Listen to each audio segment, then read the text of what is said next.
Salmos número 107, o verso de número 23 em diante vai dizer assim: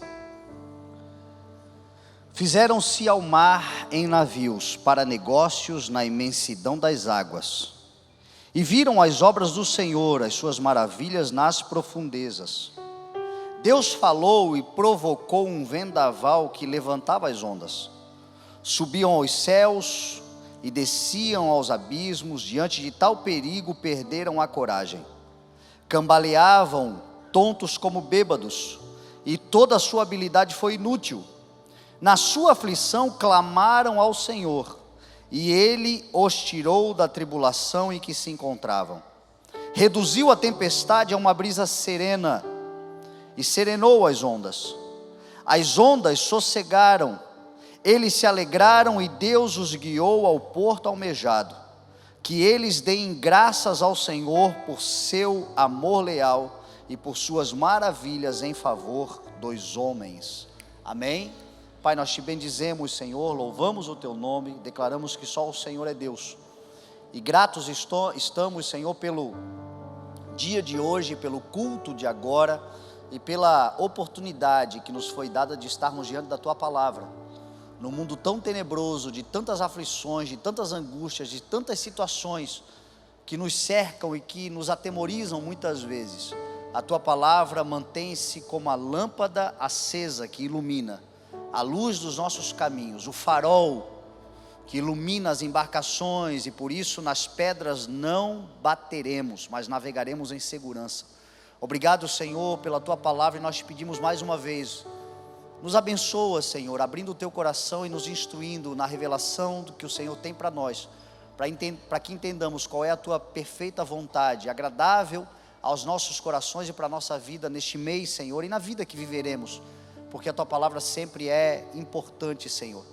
Ela não é circunstancial, ela é para toda a nossa vida. Fala conosco, é a nossa oração em nome de Jesus. Amém, graças a Deus. Amém. O salmo que eu acabei de ler para você, ele começa com uma ordem, declarando: deem graças ao Senhor, porque Ele é bom, e o seu amor dura para sempre. Se convença de uma vez por todas, Deus é bom, Deus é maravilhoso, Deus é extraordinário, Deus é fiel, Deus é gracioso, Deus é misericordioso. Toda boa dádiva, todo dom perfeito, qualquer coisa que você olhe na vida e possa declarar: isto é bom, vem de Deus, é expressão do caráter de Deus. Ora, se Deus é bom, então por que tantas coisas más acontecem? Se Deus é bom, então por que tantas coisas ruins nos cercam? Se Deus é bom, por que a fome? Se Deus é bom, por que a violência? Se Deus é bom, por que a corrupção? Se Deus é bom, por que o câncer? Se Deus é bom, por que criancinhas morrem? É a pergunta que muitos fazem, talvez já fizeram para você, e você, por temor a Deus, não tem a capacidade de questionar a Deus, porque no Espírito que fala ao teu Espírito, o Espírito de Deus, você sabe que Deus é bom. Mas existem perguntas muitas vezes sem respostas, especialmente dos incrédulos, que nos fazem: tá, e cadê Deus então nessa situação? Cadê Deus na África? Cadê Deus na violência gratuita? Cadê Deus quando coisas terríveis acontecem? E a resposta está no Salmo 115, quando o salmista declarou: os céus dos céus pertencem ao Senhor, mas a terra Ele confiou aos homens. Deus deu o governo da terra aos homens. Lá em Gênesis capítulo 1 vai dizer que Deus criou o homem, criou um jardim no Éden. O Éden é a terra, não é o jardim do Éden, é o jardim no Éden. O Éden era toda a terra, e o jardim era a mansão, era a casa de Adão. E colocou Adão ali para administrar, para zelar, para governar a criação. Foi Adão que deu nome aos bichos, Foi Adão que selecionou as espécies, era Adão que governava, era Adão que comandava, toda a criação estava sujeita à humanidade. Adão foi o primeiro e ele deveria se multiplicar segundo a sua espécie: santo, incorruptível, justo, verdadeiro, fiel, leal, perfeito e bom, como Deus assim o fez. Quando você vai para a origem da criação, você vai ver Deus dizendo, depois de terminar cada dia, Deus dizia: é bom. Criou o céu, criou a terra, muito bom. Criou os luminares, bom. Aliás, bom, muito bom, Deus vai dizer quando cria o homem. Quando Deus termina a criação do homem, sopra nas suas narinas, aquilo que era só um boneco de barro torna-se alma vivente, Deus diz: muito bom. Então Deus fez algo muito bom. A humanidade que Deus criou na sua origem, na sua essência, a terra que Deus criou na sua origem, na sua essência, era tudo bom. E aí Deus disse ao homem: os mais altos céus eu governo, mas a terra eu lhe confio. Deus não deu a terra à humanidade, Deus confiou, Deus deu uma concessão, Deus deu uma autoridade para representá-lo. Mas Paulo vai dizer assim, dizendo o que Deus disse: tão certo como eu vivo, diz o Senhor através de Paulo aos Romanos, diante de mim todo joelho se dobrará, toda língua confessará que eu sou o Senhor, e por isso cada um prestará conta de si mesmo diante do Senhor. Você tem uma empresa? Não é sua. Você tem uma família? Não é sua. Você tem filhos? Não são seus. Você tem um ministério? Não é teu, é do Senhor, confiado a você, para você governar como bem entender, para você gerir como bem entender, para você fazer do jeito que você acha que é melhor, desde que você tenha uma consciência. Eu tenho uma consciência, todos tenhamos. Um dia, cada um de nós estaremos diante do Senhor e prestaremos conta de tudo que Ele confiou, até a própria vida. Você não tem uma vida, não é sua, não é minha. Por isso que não nos foi o direito de tirar a vida, porque a vida pertence ao Senhor. Agora, isto é o que o Senhor quer, isto é o que o Senhor criou na origem, isto é o que o Senhor criou na essência. Na prática é assim. Deus criou o homem para ser eterno, mas o homem escolheu pecar, e o salário do pecado é a morte. Os espinhos, os abrolhos, o do suor do seu rosto comerás o seu pão, foi uma consequência do pecado. A enfermidade é uma consequência do pecado, a corrupção é uma consequência do pecado. Toda espécie de maldade, de perversidade, de coisas ruins que você vê, é uma consequência do homem ter comido o fruto do mal, do conhecimento do mal. O homem não aprendeu só a fazer o bem ele já fazia inconsciente, porque Deus é bom, Deus criou segundo a sua natureza. O homem não precisava comer do fruto para conhecer o bem, ele já era bom. O problema do comer do fruto é que o homem conheceu o mal também, e o mal Deus queria poupá-lo. Deus disse: no dia que dele comeres, certamente morrerás. Mas nós escolhemos comer, e agora toda a humanidade sofre as consequências do pecado original. Nós como igreja temos uma promessa: já passamos da morte para a vida, já fomos regenerados em Cristo Jesus, já vivemos a certeza de que um dia usufruiremos plenamente daquilo que foi prometido. Chegará o dia em que Ele enxugará dos nossos olhos toda lágrima, a velha ordem terá passado, não haverá mais choro, não haverá mais dor, e tudo se fará novo. Esta é a promessa, é por isso que nós estamos aqui e podemos declarar: glória seja dada ao Senhor. Mas a humanidade, ela segue corrompida, e os efeitos pecaminosos da humanidade nos abatem, porque nós somos, como Paulo dizia aos Romanos 7, miseráveis, porque o bem que nós queremos fazer, nós não fazemos, o mal que a gente não quer, esse é o que a gente faz. Quando a gente quer fazer o bem, a gente logo vê uma força de mal em nós, que nos que nos leva a essa dicotomia, essa briga constante, essa guerra interior do espírito contra a carne. Então nós vivemos essa luta caseira todos os dias. Eu quero fazer o bem, porque o bem me habita, o espírito me habita, o Senhor agora está em mim. Mas quando eu relaxo, o mal já está presente. Não é nem que ele vem, ele já está presente. Tem um espinho na carne. Provérbios 19 vai dizer assim: a insensatez do homem que distorce o seu caminho, mas o seu coração se ira contra o Senhor. Nós sofremos o que sofremos por consequência da nossa própria insensatez, mas ainda tem gente que olha para o alto e diz assim: Deus, cadê a tua bondade? A culpa é de Deus. Porque quando alguém diz assim, se Deus existe, por que tal coisa? Na verdade ela já está culpando. Ela está transferindo a responsabilidade. Ela está condenando Deus pela própria insensatez da natureza. Ah, mas eu não pequei. Ok, mas nós sofremos a consequência do pecado de Adão, a humanidade inteira. E se a gente não entender isso, daqui a pouco a gente está cometendo outros erros também, porque talvez a gente não faz determinados erros, mas tem que cometer determinados outros erros, e que não é para cometer também. Qual é o salário do pecado? É a morte. Mas graças a Deus estamos vivos, porque a misericórdia do Senhor triunfou sobre o juízo. O Senhor está nos alcançando, o Senhor está cuidando de nós. Então o Salmo de número 107, ele diz assim: apesar de todos os problemas, porque se você ler o Salmo de número 107, eu peguei só o trecho que fala dos mares bravos, dos homens que saíram, porque o título desse Salmo, em algumas versões, vai dizer assim: o Deus que socorre.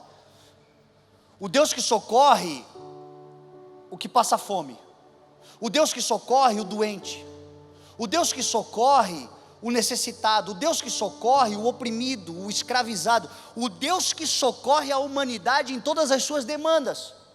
E no Salmo 107 vai deixar claro que o Deus que está socorrendo esta humanidade, também está dizendo que essa humanidade, apesar de sofrer o que sofre, não é inocente,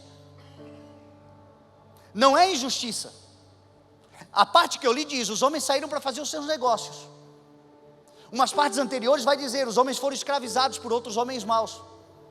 Uma parte anterior vai dizer assim, que os homens estão sofrendo e passando fome por causa da sua rebeldia contra a palavra. Então o Salmo está dizendo assim: a humanidade sofre porque ela é insensata.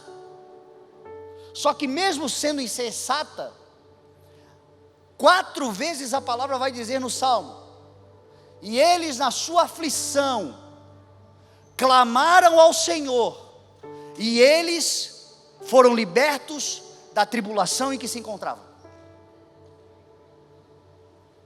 Todas as vezes que você clama ao Senhor, Ele vem com misericórdia. Todas as vezes que você busca a Deus com o coração contrito e quebrantado, dizendo: Senhor, me ajuda, o Senhor do seu trono se inclina para socorrer, ainda que seja culpado, ainda que seja inconsequência. O Deus que socorre doentes. E você não pode dizer para alguém: olha, você está doente por culpa sua, apesar que algumas doenças que a gente adquire tem a ver com o nosso próprio desleixo. Mas você pega o caso como o da Jaque. Como é que você vai dizer: você é culpada pela doença que você está sofrendo? Óbvio que a Jaque não é culpada, mas a humanidade é culpada. Se nós fôssemos justos, não tivéssemos caído no pecado, não haveria doença entre nós. As fomes. Outro dia eu preguei uma palavra dizendo que mais de 1/3 da produção de alimentos do Brasil é jogado fora. O Brasil é celeiro do mundo. 1/3 da sua produção alimentícia é jogado fora. Daria para resolver o problema da fome na terra. Por que esse desperdício? Porque tantos que produzem, quanto os que consomem, não se preocupam com a fome do outro. Quantas vezes a gente jogou comida fora? Quantas vezes o prato ficou cheio? Quantas vezes a gente pensou: meu Deus, o que eu estou jogando fora alimentaria uma criança com fome? Porque, meu irmão, não tem nada de bom em nós, a não ser o Espírito de Deus. A primeira coisa que a gente precisa se convencer é que nós, sem o Senhor, somos muito ruins. E é a consciência do Evangelho e o cuidado de Deus que nos leva a lutar e tentar ser mais compassivo, dedicado. Mas a humanidade é ruim. A humanidade escraviza. Alguns outros problemas a gente está vivendo como consequência, como disse o Salmo, da nossa própria rebeldia contra a palavra. Nós nos rebelamos com a palavra do Senhor. Quando que nós nos rebelamos? Quando a gente tem a consciência, mas escolhe outro caminho. Já preguei aqui várias vezes e repito, a ignorância é uma bênção muitas vezes. Porque o não conhecer, Deus não leva em consideração a ignorância. Agora, existem momentos em que Deus revela. Deixa eu dizer uma coisa para você, é muito perigoso o dia de hoje. Esse culto é perigosíssimo para alguns, porque esse culto vai tirar alguns da ignorância, e a ignorância está protegendo, até aqui. Só que a gente clama por revelação, a gente clama por conhecimento, a gente clama por entendimento. Só que todas as vezes que o Senhor abre o nosso entendimento e o nosso coração, e a palavra é revelada, agora nós não somos mais inocentes, nós devemos uma resposta à palavra, e a maior resposta que nós podemos dar é seguir a palavra do Senhor. Mas quantas vezes, eu mesmo, falando de mim, nasci num lar cristão, conheço a palavra desde criança, mas aos 15 anos eu me desviei. Eu vivi 15 anos fora do Evangelho, no pecado, no engano, no engodo, na deliberação, na vida dissoluta, porque muitas coisas que eu fazia, aqui dentro eu sabia que estava errado, por princípios morais e éticos do reino de Deus, mas lá é o sistema, lá é o mundo, lá é quem nós somos, lá é com quem nós andamos, não tinha outra alternativa. A alternativa era sair de lá, mas eu não queria ficar lá, não queria sair, então você acaba se tornando resultado do meio, como Paulo disse, as companhias que corrompem os bons costumes. O que aconteceu? Espinhos, abrolhos, colheitas malditas. E aí vem o Evangelho vem e regenera, o Evangelho vem e salva. E o Evangelho veio quando? Quando apesar de tudo isso, eu parei de me autocondenar, ou autocomiserar, e tão somente erguer os olhos para o alto e clamar: Senhor, me socorre. Me socorre na minha própria impiedade, me socorre no meu próprio veneno, me socorre no pecado deliberado, me socorre na culpa que eu tenho, mas me socorre. Meu irmão, todo aquele que clamar por socorro, o Senhor o ajudará. Por isso que o Salmo diz: na sua aflição clamaram, e o Senhor tirou eles da tribulação em que se encontravam. E aí o texto vai dizer assim: por isso deem graça ao Senhor, pelo seu amor leal e pelas suas maravilhas em favor dos homens. A gratidão é um estilo de vida que mantém as portas da graça escancaradas diante de nós. A gratidão é como um rio que flui sem obstáculos, e por onde ele passa a vida surge ou ressurge. Corações gratos abrem o favor de Deus e mantêm a liberação das dádivas dos céus. Gratidão no coração. O salmista também vai dizer: aquele que me oferece a sua gratidão como sacrifício, esse é o que me honra. E aquele que me serve, eu mostrarei o caminho da salvação. Paulo vai dizer aos Filipenses no capítulo 4: não andem ansiosos por coisa nenhuma. Para de ficar com esse excesso de futuro, essa angústia do que pode acontecer, esse medo do amanhã, esse temor que te tira o sono, essa insônia que você sofre, porque você deita e você está preocupado com coisas que ainda acontecerão, se acontecerem, a probabilidade de acontecerem, já te tira o sono. E o Senhor está dizendo assim: não andem ansiosos por coisa alguma, mas em tudo, pelas suas orações e súplicas, com ações de graças, apresentem os seus pedidos a Deus, e a paz de Deus, que excede todo entendimento, guardará o teu pensamento e o teu coração em Cristo Jesus. Tem gente orando demais, suplicando demais, mas ingrato demais. Orando demais, suplicando demais, mas o coração não é grato. Não é grato pelas coisas simples, não é grato pelo que Deus já fez, não é grato pelo que já viveu, apesar de ter vivido há muito tempo, não é grato.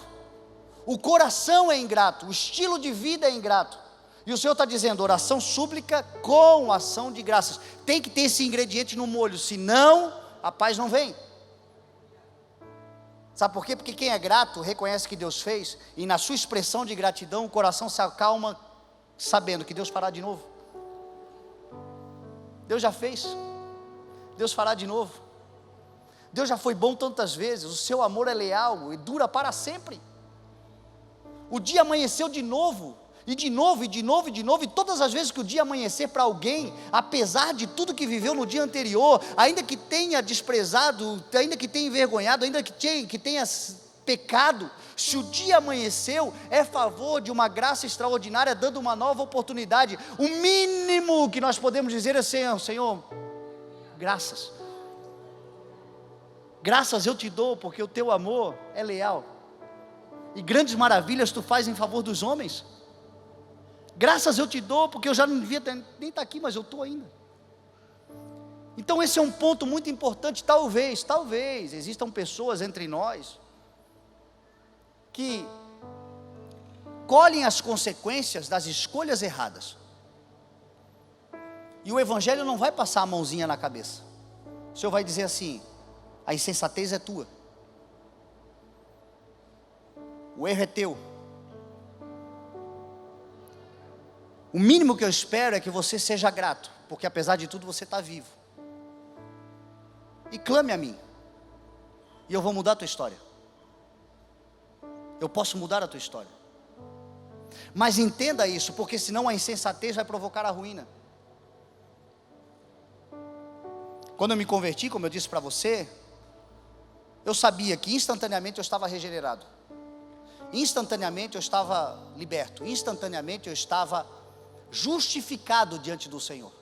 A salvação é instantânea, é imediata. Uma vez que o teu coração clama dizendo: Senhor, me socorre, e imediatamente o Senhor socorre. Mas eu entendia que muitas consequências a partir dali tinha a ver com uma lei inquebrável, e que serve até para quem não crê, a lei da semeadura. Não se deixe enganar, de Deus não se zomba. Tudo aquilo que o homem semear, certamente ele colherá. Então, apesar de eu estar completamente regenerado, salvo no Senhor, eu era como o ladrão da cruz. Hoje estarás comigo no paraíso, mas eu não vou te livrar da cruz, porque a cruz era uma consequência, no caso dele. Eu também tinha muitos espinhos e abrolhos para colher. Por muito tempo de convertido, eu colhi muitos espinhos e abrolhos que tinha a ver com a vida dissoluta que eu tinha escolhido viver lá atrás. Não era Deus me condenando, não era Deus me culpando, era uma lei natural de uma colheita maldita por conta de escolhas erradas que eu fiz. Só que o que eu entendi do Senhor, e eu gostaria de compartilhar com você. O Senhor muito cedo me disse assim: Fernando, tem um lado bom nessa colheita. Cada espinho que você colhe, a terra está sendo liberada.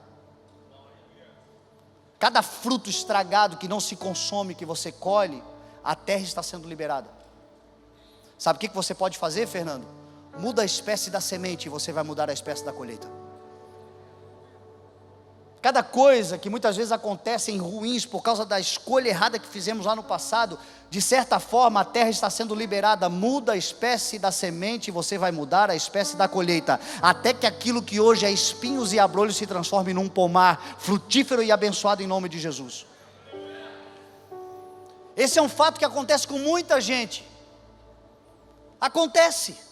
Só que você está regenerado, você está justificado, você está tendo a oportunidade de mudar a espécie da semente. Não vai demorar muito tempo, que é espinho vai se transformar num jardim para a glória do Senhor. Porque Deus está te dando saúde, vitalidade e capacidade de mudar a história dessa terra com as novas sementes que Ele está te dando. Esse é um fato. E eu deixo essa primeira parte da mensagem para gente que talvez esteja colhendo consequências graves e que tem a maturidade e a humildade de reconhecer, é verdade, eu fiz por merecer, mas o que eu merecia de verdade o Senhor não deu. O Senhor me deu misericórdia, eu posso mudar a história, mudando a história, o espécie da semente que eu vou semear. Esse é um ponto. Mas o segundo ponto é: e as tribulações que você sofre, só porque você é amigo de Jesus? E as tribulações que a gente sofre, só porque a gente inventou de andar com Deus? E as tribulações que a gente sofre por conta da obediência? E as tribulações que a gente sofre por causa da santificação, da escolha de obedecer? Porque Lucas capítulo 8 vai mostrar um texto de Jesus. Salmo de 107 mostra uma tempestade causada pela própria autossuficiência. Ondas se levantaram, risco e iminência de naufrágio, mas no auge da sua aflição clamaram ao Senhor, e Deus veio e libertou. Agora Lucas capítulo 8 vai mostrar a mesma coisa, ondas dando contra o barco quase indo a pique, e no auge da sua aflição e da sua angústia, os discípulos também clamaram ao Senhor, e o Senhor fez a mesma coisa, apaziguou o mar. Qual é a diferença entre as duas histórias? A diferença é que na história número 1 era gente autossuficiente, na história número 2 era gente obediente. O texto vai dizer assim: Jesus entrou no barco e disse aos discípulos: vamos para o outro lado do lago. E eles começaram a navegar. Jesus deita na popa do barco e dorme tranquilamente. E um grande vendaval e ondas extraordinárias começaram a vir contra aquele barco, e eles ficaram desesperados. E tudo o que eles estavam fazendo era obedecer a Jesus. Quem aqui já sofreu uma tribulação por causa de Jesus?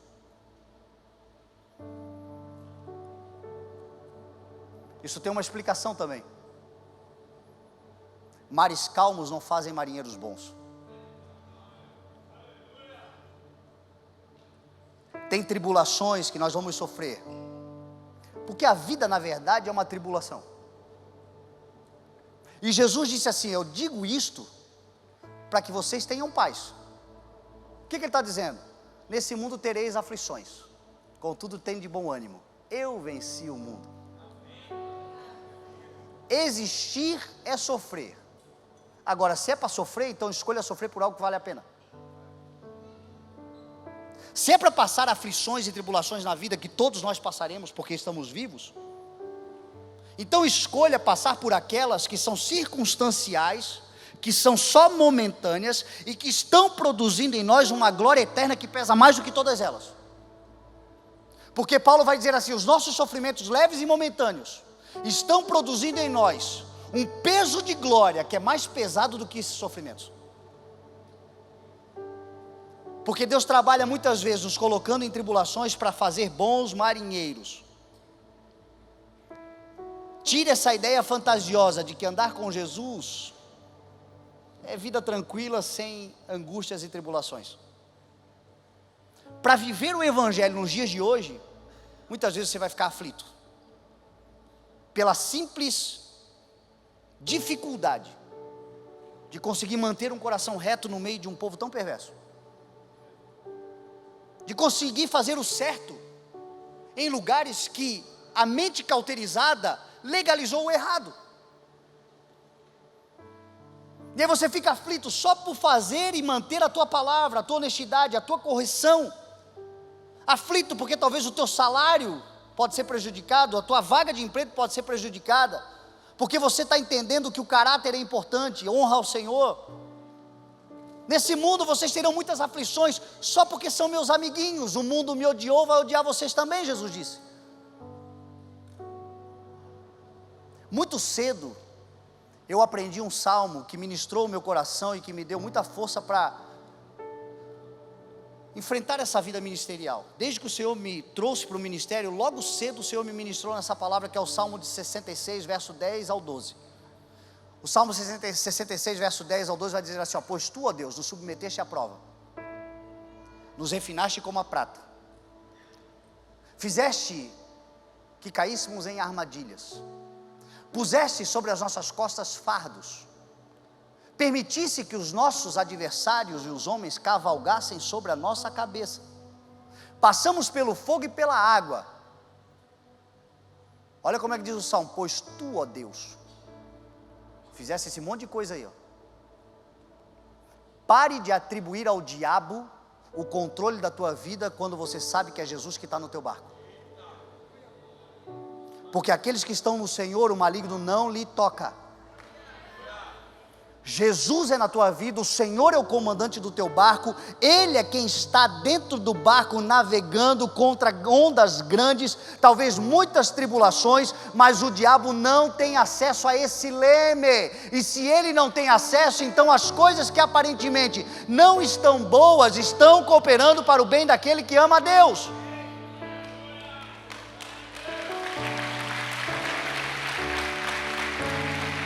Porque Ele é o comandante desse barco.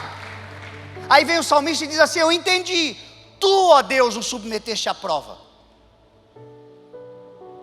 Meu Deus, o que é a prova? A prova é o silêncio de Deus. A prova é a aflição daquele que diz assim, ó: por que Deus está calado? Quanto tempo que Deus não fala comigo?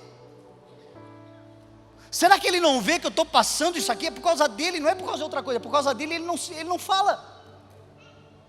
Eu só preciso de uma palavra, eu só preciso entender por que Deus se calou. Sabe por que Deus se calou? Porque você já sabe o que precisa fazer, e na hora da prova o professor se cala.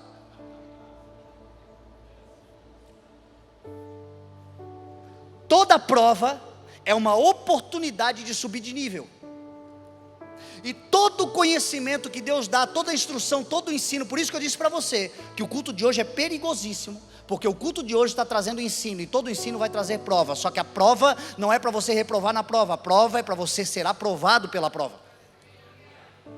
E aí Deus se cala, aí você faz aquela cara de coitado assim para o professor, assim,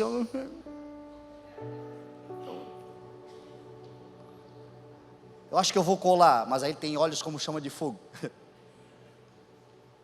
O Senhor prova sim, mas a prova do Senhor é dizendo assim, ó: você já tem o conteúdo, pratica e você vai usufruir da promessa que vai te levar para o próximo lugar. Então Deus nos submete à prova. Nos refinaste como a prata. Você já viu como é que é o refino da prata? É o refinador, o ourives, colocando a prata no fogo. E aí ele começa a trabalhar na retirada das impurezas da prata que só saem no fogo. E aí ele fica com aquela prata no fogo até a hora que o seu reflexo reflete na prata. Quando o seu reflexo reflete na prata, significa que a prata está limpa. Sabe por que você está nessa prova, nesse fogo? Porque o reflexo de Deus ainda não surgiu em você. Deus está esperando que no meio desse fogo reflita a glória dEle. No meio desse refino, as pessoas possam ver que o que de Deus pode ser conhecido se manifesta através de nós. É muito fácil ser crente agindo. A dificuldade da vida cristã é ser crente reagindo. Não pisa no meu calo. Sou de Jesus, mas não pisa no meu calo. E é exatamente na reação que nós somos treinados. E estamos todo mundo sendo refinado. Alguns já têm um reflexo obscuro, outros já estão mais clareados, outros ainda não se vê nada, mas a graça do Senhor colocou todo mundo no fogo, e quando refletir a imagem dEle, estaremos prontos e na glória viveremos com Ele. Então nós estamos numa condição de refino, é natural, e não é o diabo não, é Deus. É aquela velha história: Deus, eu quero paciência, então tá bom, vou te dar um atribulado para te atrapalhar, te incomodar, para treinar o fruto do Espírito. É o refino da prata. É o refino, e não é o diabo não. Meu Deus, o diabo se levantou. Está usando ali ó, o filho dele, Deus está dizendo, não, não é, ele é teu irmão. Para de chamar ele de filho do diabo, porque ele é meu filho, teu irmão, usado por mim, para te refinar, e que ele possa ver em ti o meu reflexo. O fruto do Espírito, o amor, a paciência, a bondade, a longanimidade, a mansidão, o domínio próprio, contra essas coisas não haverá lei, e você só aprende isso quando você for para o fogo. Quando refletir esse fruto do Espírito, você está pronto, pode sair daí e viver uma coisa extraordinária. Fizeste que caíssemos em armadilhas, meu Deus do céu, é Deus, colocando a gente em situações impossíveis de solucionarmos sozinhos. Alguém aqui pode dar glória a Deus que está enfiado numa situação que não sabe como sair, não? E não foi o diabo, foi Deus. Talvez para treinar em nós a dependência, a quebra da autossuficiência, a sabedoria. Porque se tem uma bênção do fundo do poço, é você só poder olhar para cima. E é de lá que te vem o socorro. Ergo os meus olhos para o monte e me pergunto, de onde me virá o socorro? Meu socorro vem do Senhor. O poço para José foi o início de um trabalhar de Deus para colocá-lo no trono do Egito. Permitisse que os nossos inimigos cavalgassem sobre a nossa cabeça. Meu Deus do céu, é derrota. E o crente, é só vitória, só vitória, só vitória. Não, vai ter derrota também. Vai ter derrota, e não foi o diabo, foi Deus, produzindo valores que a gente só aprende nas derrotas. Experiências, que uma vez derrotados agora, vai nos impedir de sermos derrotados totalmente. Derrotas transitórias e temporárias, que vão te treinar um empresário melhor, um profissional melhor, um ministro do evangelho melhor, porque essas pequenas derrotas serviram para envergonhar, para humilhar, para pensar, para refletir, para aprender, para se aperfeiçoar, e quando estiver grande demais, não levar um tombo que talvez nunca mais se levante. E é Deus.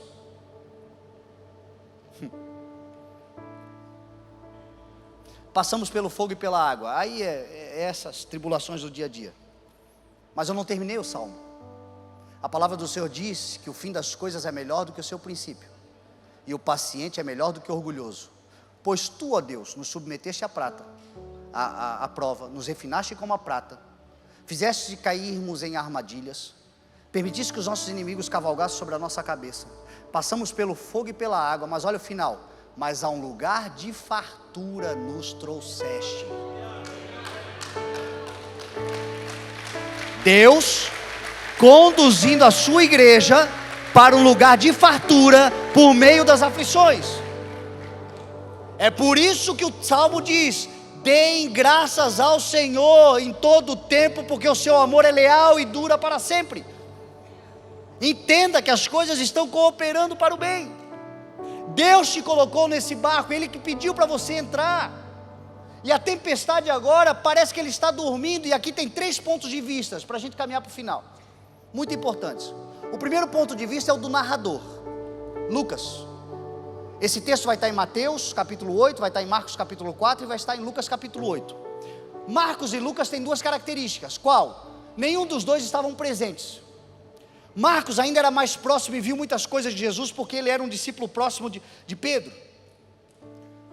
Aquele episódio que Jesus é preso, provavelmente Marcos estava na cena. Então Marcos era uma criança, era um jovem nos dias de Jesus, mas já estava vendo muitas coisas de Cristo. Provavelmente o cenáculo onde Jesus fez a ceia era a casa dos pais de João Marcos. Agora Lucas não. Lucas não foi testemunha ocular. Lucas era um médico grego, naturalmente cético, mas não era incrédulo. Ele decidiu pesquisar sobre tudo que ele ouviu falar de Jesus.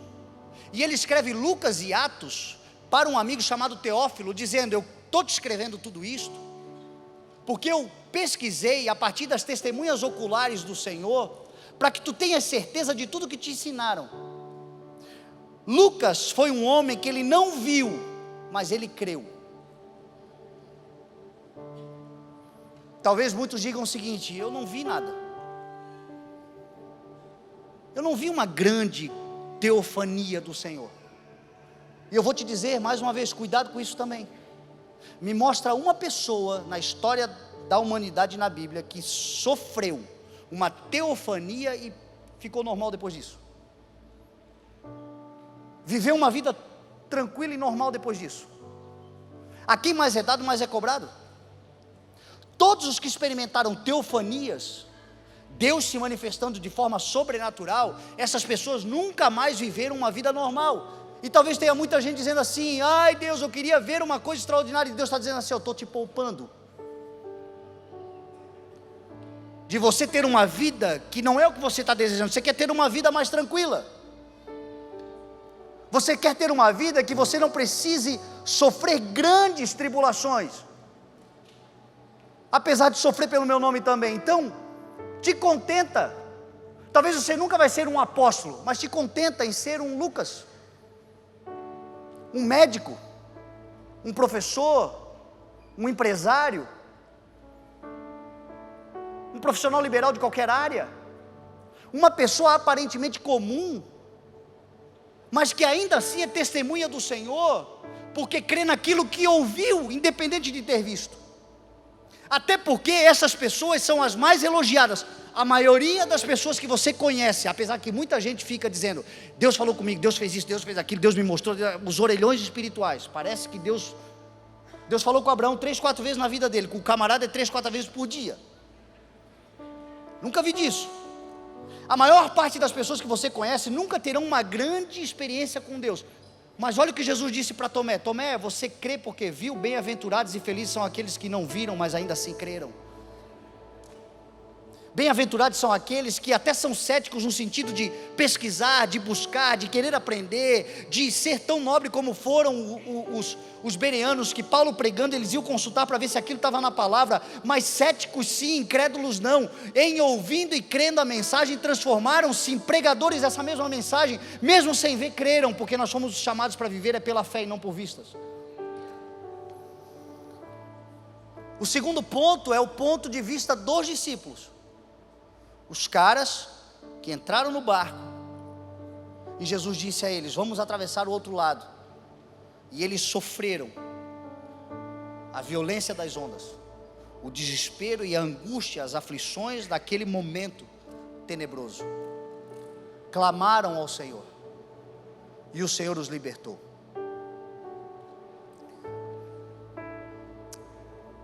Tem horas que Deus parece Jesus, né? Você já viu aquela piada, aquela paródia do Tiago Ventura, em que ele conta a história de Tigas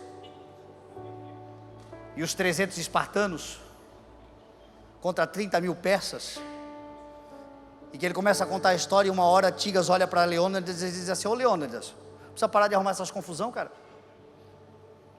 Jesus parece que muitas vezes nos enfia nesses lugares assim, a gente precisa olhar para Jesus: ô Jesus, precisa parar de arrumar essas confusão. Olha no que eu estou envolvido por causa do teu nome. Olha o que foi Davi e Golias. Qual era a probabilidade? Porque Davi estava cheio de fé, ele foi tomado por um espírito de coragem que lhe habitou, e ele enfrentou Golias, mas era totalmente desproporcional. Ô Leônidas, para de arrumar essas confusão. O que foi Gideão com 300 homens contra os midianitas? O que foi Sansão contra os filisteus? O que era Josafá contra os amonitas e os moabitas? O que era o povo de Israel contra o exército de Faraó? Na maior parte das coisas que a gente entra por causa de Jesus, a sensação que a gente tem muitas vezes é assim: meu Deus, o Senhor me enfiou numa confusão, e eu estou aqui só por obediência. Mas a palavra do Senhor é a mesma. Eu sou o Senhor, como ele disse em Jeremias, que formou a terra. Eu criei e firmei a terra. Por isso, clame a mim, e eu responderei, e anunciarei coisas grandiosas e insondáveis que você não conhece. A aflição e a angústia a gente sofre porque a gente está envolvido com a circunstância. O Senhor está envolvido com a promessa. Clama ao Senhor e você vai entender que quando Ele te chamou para navegar, apesar das tribulações, apesar da adversidade, apesar da tempestade que você está vivendo e ela é circunstancial, tinha uma palavra inicial. Qual era a palavra inicial? Entremos no barco e atravessemos o lago. Tem uma palavra inicial. Você entrou no barco que Jesus pediu para você entrar, e Ele prometeu que você vai atravessar e chegar do outro lado do barco, do lago, e aconteça o que acontecer, as coisas vão cooperar e as ondas servirão como uma grande experiência, mas elas não te naufragarão, porque você vive por uma promessa. Eu tenho uma promessa de Deus sobre a minha vida. No meio do caminho são muitas as adversidades. Essa semana ainda estou sofrendo uma que eu não esperava, mas maior do que a adversidade é a promessa. Não foca na tempestade. Lembra do convite: vamos atravessar o lago. Se eu não atravessei ainda, e a tempestade está acontecendo, o que eu temerei? É aquela canção que diz Escape, do Renascer Praise, que fala que Ele é aquele que acalma o vento, Ele é aquele que aquieta o mar, Ele é aquele que tira a força do fogo, Ele é aquele que faz o leão jejuar. E é aqui que a gente tem que entender. Por que Jesus estava dormindo? Porque não se importava? Não, Ele estava ensinando, o mestre ensinava. O que Ele estava ensinando? Ele estava ensinando, o ponto de vista de Jesus deve ser o nosso ponto de vista. Ele estava ensinando o que Davi aprendeu, aplicou e usufruiu. Davi, no Salmo de número 4, fugindo do seu filho que tinha dado um golpe de estado, andando descalço, subindo o Monte das Oliveiras. Quando chegou lá no alto, no fim do dia, não havia mais o que ser feito, porque tudo que ele podia fazer naquele dia ele já fez. Não tinha mais o que ser feito. Davi escreve o Salmo dizendo: em paz eu me deito, e logo adormeço, porque Tu, Senhor, me fazes viver em segurança. No Salmo de número 3 ainda, ele fala novamente, ou 4 é a replicação, mas no 3 ele vai dizer: eu deito, durmo e torno a acordar, porque o Senhor me sustenta. Quando? Nas aflições, nas angústias, nas tribulações. A certeza que o sono é revigorante, é a confiança, é o descanso. Nós deitamos, nós dormimos e nós tornamos a acordar, porque esta é uma prova de que o Senhor é o misericordioso que nos sustenta. Deixa eu dizer uma coisa para você.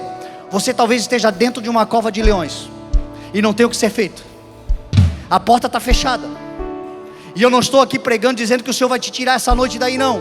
Talvez você vai continuar aí mesmo, porque a palavra do Senhor é forma de o Senhor provar o seu poder através da sua vida. Você vai ficar aí, a porta não vai se abrir, mas você vai dormir e o leão vai jejuar. Você está no meio de uma fornalha, o fogo está aquecido, tem um monte de gente do teu lado, perto de ti, intercedendo, mas você sabe, não tem como ajudar. Querem, mas não conseguem. Tem pessoas que a gente sabe que estão com a gente, mas eles não podem fazer nada para nos ajudar. É tão forte o fogo que nós estamos enfrentando que eles não têm condições. A gente vê o olhar de misericórdia, mas vê a incapacidade de ajudar. Mas quem olhar direito vai ver que você não está sozinho. Tem alguém semelhante a um filho de homem caminhando com você nessa fornalha, e ela não vai te queimar. Essas ondas todas aí, talvez quem olhe de fora pense: o que será deles? Dentro do teu barco está Jesus. Essa onda você vai surfar em nome de Jesus.